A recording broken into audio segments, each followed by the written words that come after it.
of the So interesting true. things about Mark of the Beast, since we jumped into that topic, you know, when you have a mark on the forehead, it is a symbol of the kingdom that you're attached to.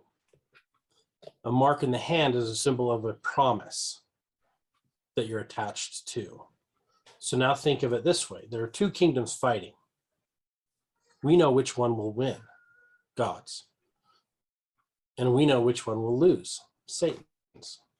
Satan's plan is to put everybody in bondage. And he's doing that through the one world government is one of his ways.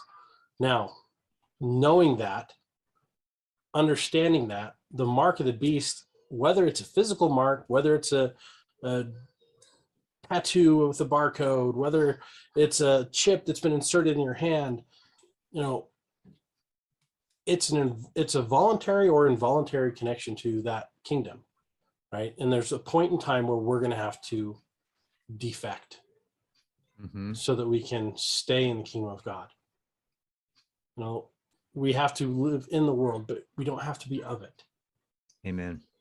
And so that's where that's for me, my most important thing in my family's future is making sure that we stay close to God, because it doesn't matter the chaos going around us.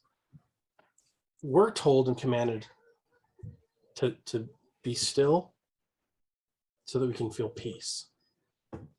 And we're commanded to follow Christ. And if we're following Christ, we will stand in holy places.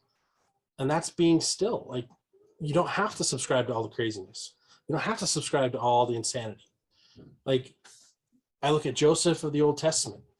He had the interpretation given to him for the Pharaoh's dream of 7 years of tons and tons of food, and then 7 years of famine that's worse than anyone's seen. And so he told the Pharaoh, and the Pharaoh's like, okay, you're in charge. Get us organized. Get the food and everything we need for the bad 7 years. Let's get it now. And we've been doing that most of our lives, trying to live by that same type of motto. You know, we've gone through, in my family, horrible time for the last 3.5, 4 years. And guess what? We've been using our food storage. You know, everyone buys food storage thinking, I'm not going to use it for years. We buy our food storage knowing we're going to use it tomorrow. Probably. Right? It's a rotating system. Like, new goes to the back, the old goes to the front, and we keep using it. And it's a smarter way of life so that I'm not worried about where the next meal is coming from. Yeah, and of course, what comes to mind is if you're prepared, you won't fear, right? You should not fear.